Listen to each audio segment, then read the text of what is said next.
Welcome back guys, वापस से आप लोगों का स्वागत है हमारे इस चैनल पर जिसपे हम कर रहे थे क्लास 12th की बायोलॉजी। और हम इसमें ह्यूमन रिप्रोडक्शन तो खत्म कर चुके हैं। अब ह्यूमन रिप्रोडक्शन के दौरान हमें एक चीज का जरूर ख्याल रखना होता है। वो क्या है? वो है रिप्रोडक्टिव हेल्थ। यानी कि वाइल गिविंग बर्थ और वाइल फर्टिलाइजेशन बहुत सारी चीजें हैं जिसका जो है ध्यान रखना होता है। किसको? मेल को भी फीमेल को भी, दोनों को ही ध्यान रखना होता है। अपनी हेल्थ को प्रायोरिटी देनी होती है क्योंकि ये तो सबसे ज्यादा प्रायोरिटाइज है ना। सब कुछ सही है अगर ये सही है, सब कुछ खराब है अगर ये खराब है। तो इसी से आज का जो कार्यक्रम है वो शुरू करते हैं। तो पहला कार्यक्रम क्या है कि डब्ल्यूएचओ क्या बताता है? डब्ल्यूएचओ कौन है? यह है world health organization. According to WHO reproductive health क्या होती है? रिप्रोडक्टिव हेल्थ क्या होती है? रिप्रोडक्टिव हेल्थ इज, क्या होती है ये रिप्रोडक्टिव हेल्थ? क्या है ये?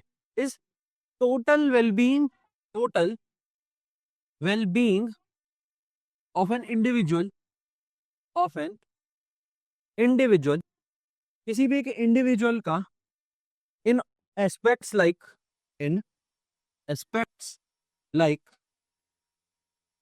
Physical, physical, mental and emotional, and emotional. तो किसी भी एक इंडिविजुअल का फिजिकली दूसरे पार्टनर से कनेक्ट होना, मेंटली और इमोशनली, है ना, किसी भी एक किसका? इस इंडिविजुअल का। इन एस्पेक्ट्स में टोटल वेलबींग देखना क्या है? क्या है वो? Reproductive health. क्या है रिप्रोडक्टिव हेल्थ? ये किसने दिया? ये दिया डब्ल्यूएचओ ने। किसने दिया ये? डब्ल्यूएचओ ने दिया ये हमें। तो आगे देखते हैं। अब वहां पर कुछ टर्मिनोलॉजीज लिखी हुई है कि फैमिली प्लानिंग प्रोग्राम क्या था, और RCH, IMR, MMR, CDRI। तो family programming program, family planning program क्या कब इनिशिएट होना शुरू हुआ? इनिशिएट इन 1951, है ना, 1951। अच्छा, वीडियो के स्टार्ट होते ही ये वाला पॉइंट बता देते हैं कि बायोलॉजी अगर बोरिंग लगने लग जाए लेक्चर में तो आपको एक ही काम करना है, वो है सेटिंग्स में जाके स्पीड को इंक्रीज कर देना है। स्पीड को इंक्रीज कर देना अपने प्रेफरेंस के हिसाब से। मेरे हिसाब से 1.75x बेस्ट रहता है। अच्छा, तब ये RCH की फुल फॉर्म क्या है? RCH की फुल फॉर्म है reproductive and child care. Care करना किसका? रिप्रोडक्टिव वाले process, reproductive and child care, जो चाइल्ड है उसकी भी केयर। ठीक है। IMR क्या है? IMR is infant mortality rate, is called infant mortality, infant mortality rate, infant mortality rate. अच्छा, MMR क्या होगा? यह होगा मैटरनल, मतलब मदर का मोर्टेलिटी रेट क्या है पर ईयर बर्थ देते हुए, है ना। जो वुमेन्स मर जाती हैं वो है मैटरनल मोर्टेलिटी रेट, और बर्थ देते हैं जो बच्चे मर जाते हैं वो है इन्फेंट मोर्टेलिटी रेट, है ना। और ये पर 100 पॉपुलेशन के हिसाब से निकलता है। Maternal mortality rate, maternal mortality rate. और ये CDRI क्या है? ये तो आसान है। इसका क्या है? Central drug, drug research institute.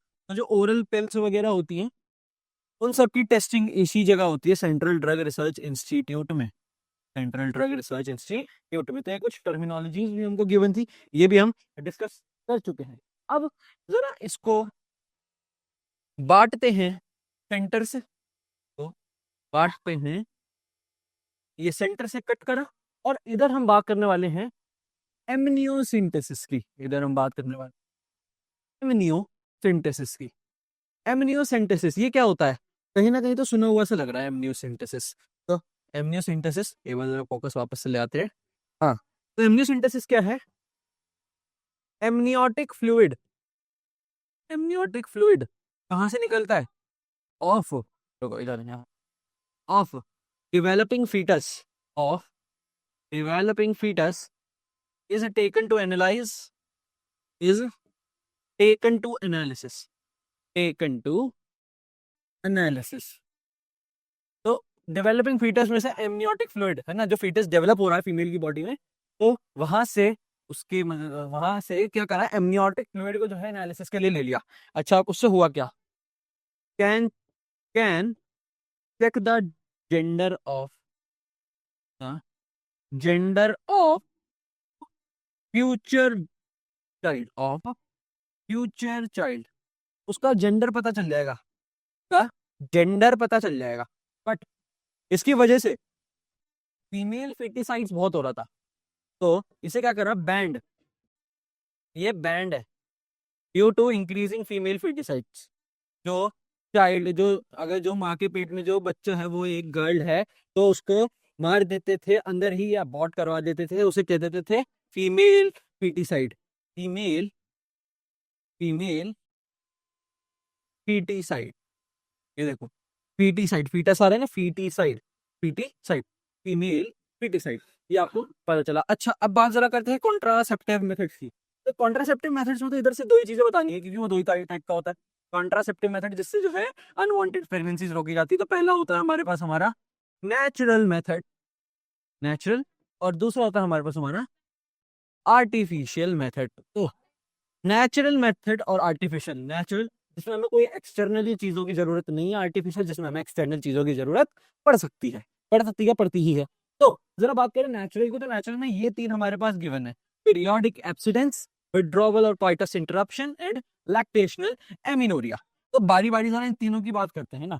Periodic एब्सिडेंस मतलब क्या करना है हमें, अवॉइड अवॉइड कॉइटस यानी physical intimacy during during 10th to 17th day of menstrual cycle. जो फीमेल की 28 डेज की मेंस्ट्रुअल साइकिल है, उसमें जो उसका ओव्यूलेशन और प्रोलिफरेटिंग वाला फेज है, जो एकदम सेंटर में आता है, अगर उसके 5वें दिन पीरियड खत्म हुए, तो उसके 5 दिन के अंदर अगर क्वाइटस होता है तो ठीक है, 10 तारीख से लेकर 17 तारीख तक नहीं होना चाहिए, 18 से लेकर 25 या 30 तक हो तो भी ठीक है, बट इस टाइम नहीं होना चाहिए। 10 to 17 day of menstrual cycle वो आता है नेचुरल मेथड में आता है, क्योंकि उस टाइम प्रेगनेंसी के ज्यादा चांसेस नहीं होते। विड्रॉवल और कॉइटस इंटरप्टस, सबसे बेकार मेथड क्या है, withdrawal of penis, withdrawal of penis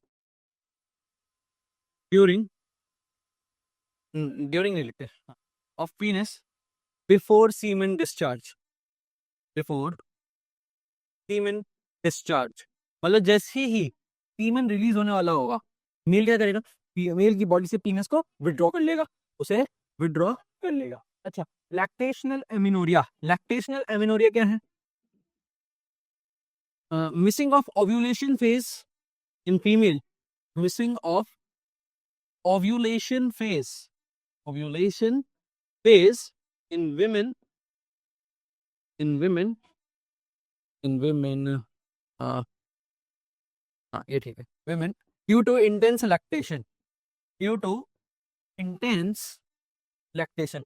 जब लैक्टेशन उनमें बहुत ज्यादा होता है, तो उनका ओवम ही रिलीज नहीं होता, ओवम मतलब सेकेंडरी ओसाइट रिलीज नहीं होता फीमेल की बॉडी में।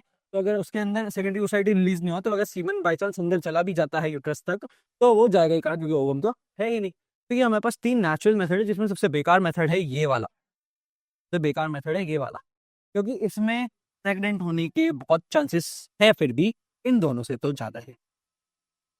अच्छा, आते हैं हम अपने आर्टिफिशियल मेथड्स पर, आर्टिफिशियल मेथड्स पर आते हैं। तो आपस से इसका फोकस लगाते हैं और चलिए चालू करते हैं, आपको सब दिखते रहना चाहिए क्योंकि इधर। तो बैरियर मेथड, तो बैरियर मेथड में सबसे पहली चीज क्या है हमारे पास, ये है, सबसे पहली चीज तो यही है।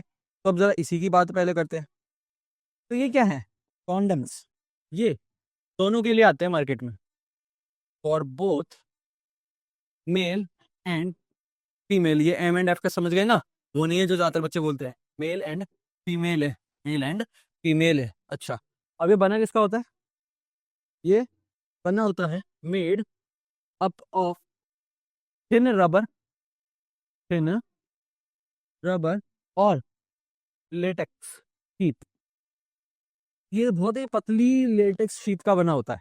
अच्छा, इसके बारे में और क्या पॉइंट दिया हुआ है, ये सेल्फ इंसर्टेड होता है ना, खुद ही लगाते हैं हर कोई, किसी की जरूरत नहीं होती, self inserted, disposable, disposable, disposable, ये आपको कॉन्डम्स के बारे में दिया हुआ है। अच्छा, ये तो सिर्फ एक ही पैरिस मेथड एनसीईआरटी में गिवन है, एक तो नहीं है ना। अब क्या है हमारे पास कुछ, अब ये तो नॉन रियूजेबल है, मतलब दोबारा यूज नहीं कर सकते, बट कुछ चीजें हमारे पास जैसे डायफ्रागम, डायाफ्रागम, डायाफ्रागम, सर्वाइकल,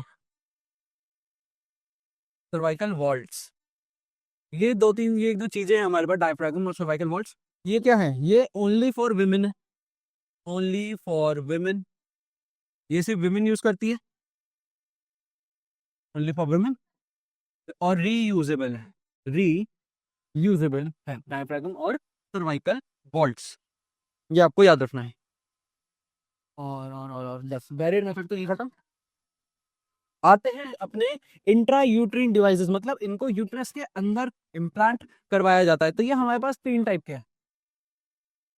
पहला है हमारे पास नॉन मेडिकेटेड, मतलब मेडिसिन से रिलेटेड कुछ नहीं है, नॉन मेडिकेटेड।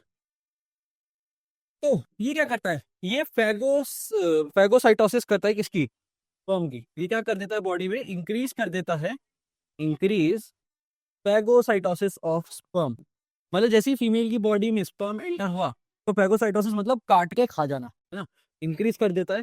तो बॉडी को ऐसे रेडी करता है कि स्पर्म जो है वो फैगोसाइटाइज हो जाए, अंदर आते ही टूट जाए, ताकि आगे कोई काम ही ना रहे, है ना। और जरा इसका एग्जाम्पल देखते हैं, इसका एग्जाम्पल है लिपीज लूप, लिपीज लूप, ये यहाँ पर आपको पता चल गया। अच्छा, दूसरी चीज है कॉपर रिलीजिंग, अगली है कॉपर रिलीजिंग। यहाँ पर हमें कुछ कॉपर रिलीजिंग का है ना। अब ये कॉपर रिलीजिंग में हम आपको लिखवाते हैं, ये क्या करते हैं, इससे लिखते हैं, हाँ इंक्रीज नहीं, डिक्रीज दिस, हाँ, ये क्या करते हैं, ये डिक्रीज करते हैं स्पर्म की मोटिलिटी को, डिक्रीज दी स्पर्म मोटिलिटी, मतलब स्पर्म्स की जो मूव करने की कैपेबिलिटी है उसको डिक्रीज कर देते हैं। अच्छा, इसके एग्जांपल में हमारे पास क्या गिवन है, इसके तीन एग्जांपल गिवन है, तीनों याद रखना है, प्रॉपर्टी TU7, और सबसे इंपॉर्टेंट है ये मल्टी लोड 375, मल्टी लोड 375, ये आपको याद रखना पड़ेगा, मल्टी लोड 375, ये तो बहुत इंपॉर्टेंट है, बहुत आता है पेपर में। और खासकर इस चैप्टर से ज्यादातर जो क्वेश्चन बनते हैं वो pick the correct one mark, fill in the blanks, true false, match the following, ऐसे टाइप के बनते हैं। तो उन्हीं टाइप के लिए आपको इस चैप्टर को प्रिपेयर भी करना है, उन्हीं टाइप के लिए आपको इस चैप्टर को प्रिपेयर भी करना है। और आगे देखते हैं, आगे क्या है, कॉपर रिलीजिंग हो गया और नॉन मेडिकेटेड हो गया, और क्या है, अगला है हार्मोनल, हार्मोन रिलीजिंग। ये हार्मोन्स को डिसबैलेंस करता है थोड़ा सा, इंट्रायूटेरिन डिवाइसेस कुछ ऐसे होते हैं जिनसे हार्मोनल चेंज होता है, हार्मोनल चेंज। अब हार्मोनल चेंज से क्या होता है, हार्मोनल चेंज से क्या होता है, यहाँ लिखते हैं, make uterus unsuitable, make uterus unsuitable for, unsuitable for implantation, की इम्प्लांटेशन ही नहीं हो पाएगा, इतना कि बाय चांस सब करके देख लिया सब, स्टिल स्टिल ओवम के साथ जाके सीमेन मिल जाता है, फर्टिलाइजेशन नहीं हो जाती है। तो ओवम जब वो एम्पुला वाले फेलोपियन ट्यूब के एम्पुलर एजेंट्स हैं, इधर की तरफ किधर आएगा, यूट्रस की साइड आएगा, स्टिल नहीं हो पाएगा कुछ भी, क्या, क्योंकि हार्मोनल चेंज हो चुका है और ये यूट्रस अनसुटेबल है इम्प्लांटेशन के लिए, अनसुटेबल है इम्प्लांटेशन के लिए। तो इसके जो एग्जाम्पल हमारे पास है वो प्रोजेस्टेरट, प्रोजेस्टेरट and LNG20, and LNG20, LNG20 और प्रोजेस्टेरॉन, इसमें LNG20 इंपॉर्टेंट है और इसमें लिपीज लूप तो अकेला है वो इंपॉर्टेंट नहीं।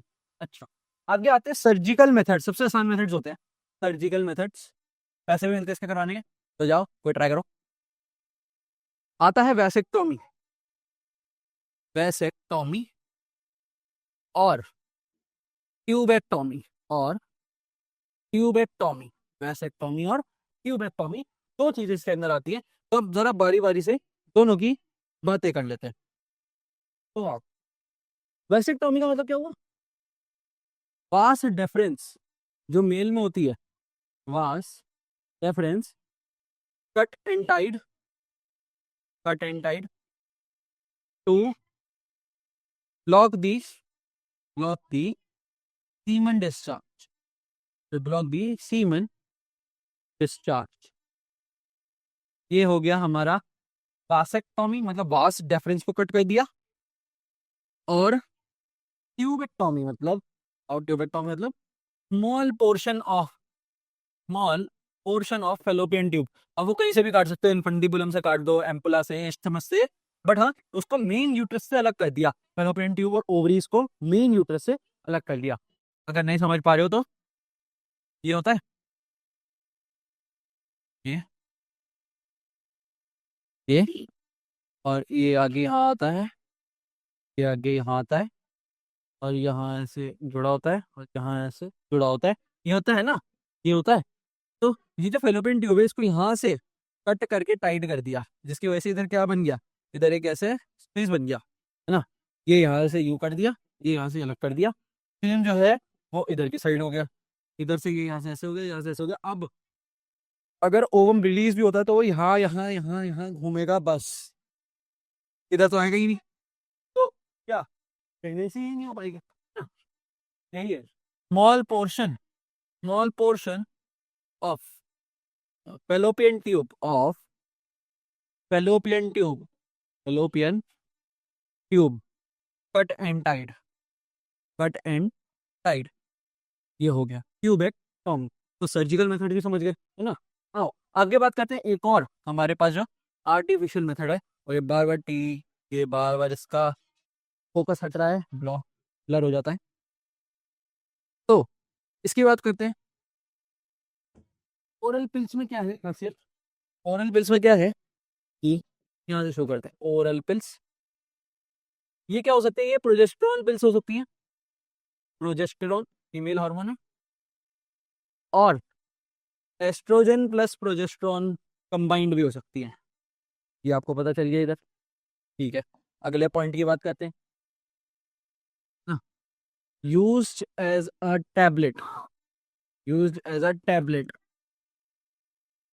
यूज्ड एज अ टैबलेट, इतना आपको पता है ही। पहले तो टैबलेट की तरह ले सकते हैं, यूज एज अ टैबलेट। अच्छा अब ये क्या करती है, ये बॉडी के अंदर आके क्या करती है, हाँ ये करती है सप्रेस दी स्पर्म्स मोटिलिटी, सप्रेस दी स्पर्म मोटिलिटी। अगर इसके बावजूद जो फर्टिलाइजेशन है वो होता है तो क्या करती है, make uterus uncertain for implantation, make uterus uncertain for implantation, uncertain for implantation. ये भी आपको पता चला, ऐसे ऐसे काम ये करती है ना। टॉप ओव्यूलेशन फेज भी स्टॉप कर सकती है, टॉप ओव्यूलेशन फेज। अच्छा अब इसका एक एग्जांपल दिया हुआ है एनसीईआरटी में, एक कैप्स ऐसे पिल्स थी जिसका नाम इन्होंने रखा था सहेली, इंडिया में आई थी, है ना। इंडियन पिल है ये, ओरल पिल है सहेली। इसको क्या बोला कि पहले बात तो जो स्टार्टिंग में नाम लिखवाया था CDRI, है ना, जो CDRI में डेवलप करी गई थी, जो कि है लखनऊ में।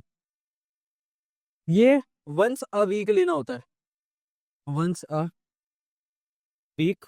और ये नॉन स्टेरॉइडल थी, ये नॉन स्टेरॉइडल थी, मतलब इसके कोई साइड इफेक्ट बॉडी पर नहीं थे। CDRI में सेंट्रल ड्रग रिसर्च इंस्टीट्यूट में ये बनी थी।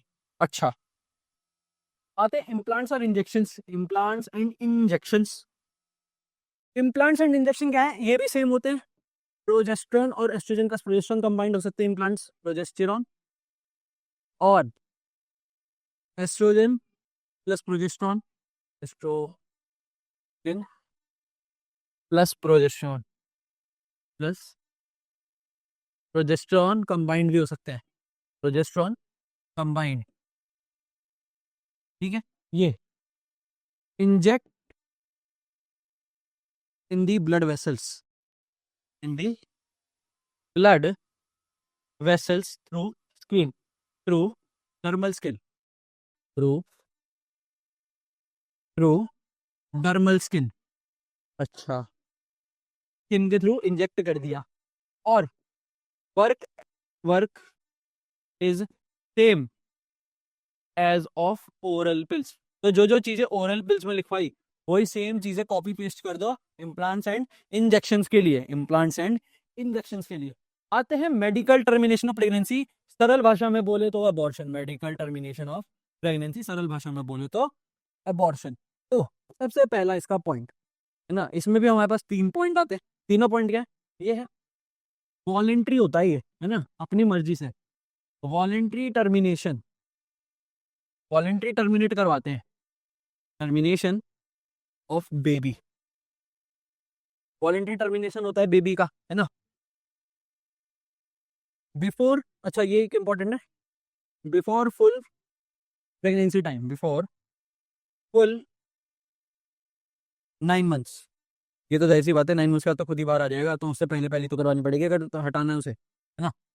हाँ, अगला चीज लीगलाइज इन इंडिया, लीगलाइज इसे कब लीगलाइज कहते हैं कि हाँ कोई भी फीमेल या मेल अपने अपने, मतलब अगर एक कपल है जिसमें उनको बच्चा नहीं चाहिए तो वो अपने हिसाब से लीगलाइज करवा देता है कि हाँ उनकी मर्जी है तो कर सकते हैं ऐसा। Legalise in India in 1971, legalise in India in 1971, 1971 में ये लीगलाइज कर दिया था इंडिया में।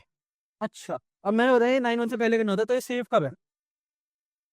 Safe during first trimester, safe during first trimester, पहले ट्राइमेस्टर में, मतलब फर्स्ट 3 मंथ्स। तो 60, 30, 60 और 120, 120 डेज में, 120 days, with in 120 days couple का मन बन जाना चाहिए कि हाँ हमें ये नहीं चाहिए, तो वो डॉक्टर्स जो है हटा सकते हैं। तो ये आपको पता चल गया। अच्छा, अगली है सेक्सुअली ट्रांसमिटेड डिसीजेस और रिप्रोडक्टिव ट्रैक्ट इन्फेक्शन और वेनरल डिसीज, तीनों नाम हैं, यही सेम चीजें होती हैं। तो कुछ कुछ हमारे पास डिसीजेज से शुरू करते हैं। तो सबसे पहली है gonorrhoea, gonorrhoea, syphilis, syphilis, HIV, hepatitis, hepatitis और herpes, herpes, genital warts, genital warts, कुछ ऐसी चीजें हमारे पास ये है। अच्छा, अब इसमें से आपको इतनी सारी हैं, इसमें से कुछ 3 जो हैं वो नॉन क्यूरेबल है, और उसमें आपको क्या याद रखना है? उसमें आपको याद रखना है ये H, टेस्ला नहीं, डिसीज, HIV, हर्पीस और hepatitis B, hepatitis, hepatitis B, ये हमारे पास, ये क्या है? ये 3, हेपेटाइटिस बी, हर्पीज और HIV क्या है? नॉन क्योरेबल, मतलब इनका कोई क्योर नहीं है, बस आप इन्हें प्रिवेंट कर सकते हो, बट अगर ये एक बार हो गई तो मरना तो पक्का है ही।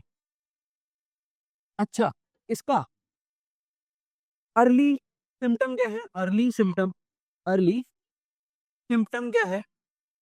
अर्ली सिम्टम है itching, itching, fluid discharge, fluid discharge और फ्लूइड डिस्चार्ज, इचिंग, और आई गेस कोल्ड है, और अनसर्टेन मूड, अनसर्टेन मूड, जैसे एंगर वेंगर आ जाता है ना, तो ऐसी ऐसी चीजें होती है, इचिंग होती है, फ्लूइड डिस्चार्ज, बाकी एनसीईआरटी में लिखी हुई है, आप पढ़ सकते हो, है ना। और prolong, prolong effect of these, effect of these are still birth, मतलब कि बेकार बच्चा पैदा होगा, स्टिल बर्थ, स्टिल बर्थ हो सकता है, एक्टोपिक प्रेगनेंसी हो सकती है। एक्टोपिक प्रेगनेंसी मतलब जब वो इम्प्लांटेशन फेलोपियन ट्यूब में हो जाएगा, और वो बहुत पेनफुल होता है फीमेल के लिए, और डॉक्टर्स के लिए भी वो बहुत मुश्किल होता है बाहर निकालना बेबी को। तो ये प्रोलॉन्ग इफेक्ट है किनका? प्रोलॉन्ग इफेक्ट ऑफ दीस, मतलब ये इंसानी डिसीजेस का। अच्छा, अब बात करते हैं आर्टिफिशियल रिप्रोडक्टिव ट्रांसफर या आर्टिफिशियल, आर्टिफिशियल या असिस्टेड रिप्रोडक्टिव टेक्निक्स की। तो कई बार ऐसे कपल्स होते हैं जो कि इनफर्टाइल है, जो कि इनफर्टाइल है, ये कोई या तो दोनों या कोई एक। तो हमारे पास कुछ, हमारे पास 2 तरीके हैं उनका, वो उनको संतान देने के, मेडिकल साइंस के पास 2 तरीके हैं। तो सबसे पहला तरीका है इन विट्रो, इन विट्रो मतलब आउटसाइड फीमेल बॉडी, इसमें फर्टिलाइजेशन, मतलब कि स्पर्म और ओवम नहीं इंजेक्ट होते बॉडी के अंदर, इसमें फर्टिलाइज जाइगोट होता है, आउटसाइड दी बॉडी फर्टिलाइजेशन करवा कर फिर फीमेल के अंदर वापस ट्रांसफर कर दिया जाता है। तो इसके अंदर हमारे पास तीन चीजें हैं, यहाँ तीनों लिखते हैं। सबसे पहली है zygote intrafallopian transfer, zygote intrafallopian transfer, फिर है इंट्रा यूट्रीन ट्रांसफर, फिर है इंट्रा यूट्रीन ट्रांसफर, शायद इसमें एक और है, एक और जिप्ट है, आईयूटी है, और एक है intracytoplasmic sperm injection, I guess intracytoplasmic sperm injection, ICSI IUP और जिप्ट। अच्छा, जाइगोट इंट्राफेलोपियन ट्रांसफर मतलब जाइगोट विद 8 ब्लास्टोमर्स। जब ह्यूमन रिप्रोडक्शन पढ़ाया था तो जाइगोट वाली फर्टिलाइजेशन वाला फेज में पढ़ाया था कि जाइगोट में 8 ब्लास्टोमर्स, फिर 8 तो 16 ब्लास्टोमर्स आते हैं। तो जाइगोट जो 8 ब्लास्टोमर्स तक वाला है, अगर उस फेज तक वो आउटसाइड द बॉडी मिल गया, जाइगोट विद 8 ब्लास्टोमर्स इन्होंने बाहर करा, है ना, जाइगोट को बाहर इन्होंने फर्टिलाइज करवा दिया, स्पर्म और ओवम को बाहर फर्टिलाइज कराया आउटसाइड द बॉडी, और जैसे ही वो उस फेज में पहुंचा जहां उसके जाइगोट में 8 ब्लास्टोमर्स हैं, उसको उठाया और ट्रांसफर कर दिया किसमें, फीमेल बॉडी में, ट्रांसफर टू फीमेल बॉडी, और फिर उसे फीमेल बॉडी में भेज दिया। अच्छा, और IUT मतलब इंट्रा यूट्रिन ट्रांसफर में क्या है, इसमें इन्होंने यूज करो zygote with more than 8 blastomeres, with more than 8 blastomeres. अब जैसे ही वो 8 ब्लास्टोमर्स वाली स्टेज से आगे पहुंचा, तब उसको अगर ट्रांसफर करा, तब उसको ट्रांसफर टू फीमेल बॉडी। तो वो टेक्निक क्या थी, वो थी intra uterine transfer female body. अब ये टोटली पेरेंट्स का कंसर्न है कि उन्हें कैसा चाहिए, उन्हें कब चाहिए, सब डॉक्टर पूछेगा को जिप्ट करवाना है या IUT करवाना है, इस हिसाब से वो रेडी रहते हैं, अच्छा, अब आता है इंट्रासाइटोप्लाज्मिक स्पर्म इंजेक्शन, है ना। तो उसमें क्या है, स्पर्म इंजेक्शन में स्पर्म होगा, है ना, तो स्पर्म क्या करते हैं, स्पर्म इज डायरेक्टली इंजेक्शन, है ना, डायरेक्टली इंजेक्टेड इन ओवम, जो ओवम में सेकेंडरी साइड है ना, ओवम और सेकेंडरी साइड। अब एक कपल है, उसे साथ में फिजिकल इंटीमेट होना ही नहीं पसंद, बट उन्हें बच्चा चाहिए, तब क्या करे, गए डॉक्टर के पास, डॉक्टर ने कहा हम ये कर सकते हैं, तो मेल से स्पर्म लिया, फीमेल के पास ओवम तो है ही, 10 to 17th डे जो था उनका ओव्यूलेशन का, उसका इंतजार किया, और स्पर्म को डायरेक्टली इंजेक्ट कर दिया जाकर ओवम के पास, कोई एक स्पर्म जो है फर्टिलाइज करी जाएगा। ये है ICSI इंट्रासाइटोप्लाज्मिक स्पर्म इंजेक्शन। तो ये हमारे पास इन विट्रो, मतलब यहाँ पर फर्टिलाइजेशन तो भारी हो चुकी थी, है ना, इसमें नहीं हुई, बट हाँ स्टिल ये आता ही इन विट्रो में है। अब फाइनल क्या है हमारे पास, वो है इन वीवो मतलब इसमें इनसाइड फर्टिलाइजेशन होगी, inside female body, inside female body. तो इसमें भी हमारे पास दो आते हैं, देखिए, हाँ ठीक। तो इसमें हमारे पास दो कौन कौन से हैं,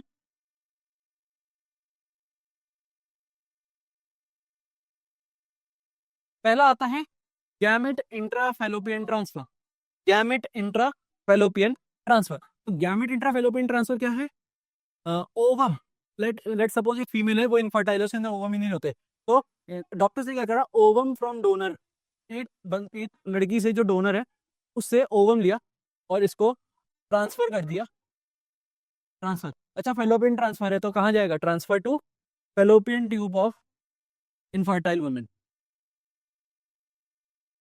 fallopian tube of infertile women, infertile women में ट्रांसफर कर दिया। अच्छा, और एक आता है आर्टिफिशियल इंसेमिनेशन, आर्टिफिशियल इंसेमिनेशन का मतलब क्या होता है, अब गिफ्ट तो समझ में आ गया होगा, ओवम क्या था, डोनर से लिया और वहां से हटा दिया, है ना। अब आर्टिफिशियल इंसेमिनेशन में भी सेम ही चीज है कि दोनों है तो कब, मतलब लाइक या तो वो हेल्दी भी हो सकता है या डोनर भी हो सकता है, उससे क्या लिया इन्होंने, फीमेल लिया। इंसेमिनेशन मतलब सीमेन आ रहा है ना, semen from husband, semen from husband और डोनर, क्या हुआ, ट्रांसफर कर दिया, ट्रांसफर टू यूट्रस और वजाइना, यूट्रस और vagina of female, of female. किसी भी डोनर से हस्बैंड से यूट्रस सीमेन लिया और सीमेन को कहाँ ट्रांसफर कर दिया, यूट्रस या वजाइना, किसकी, फीमेल बॉडी की, फीमेल बॉडी की। तो ये हमारे पास AI artificial insemination, gift, intracytoplasmic sperm injection, intrauterine transfer और जाइगोट इंट्राफेलोपियन ट्रांसफर, ये हमारे पास हो गए सारे आर्टिफिशियल रिप्रोडक्टिव टेक्निक्स। तो यहीं पर ये रिप्रोडक्टिव हेल्थ वाला चैप्टर होता है वन शॉट में ही खत्म। स्पीड 1.75x करके देखेंगे, आपको जल्दी समझ में आ जाएगा। Thank you so much guys.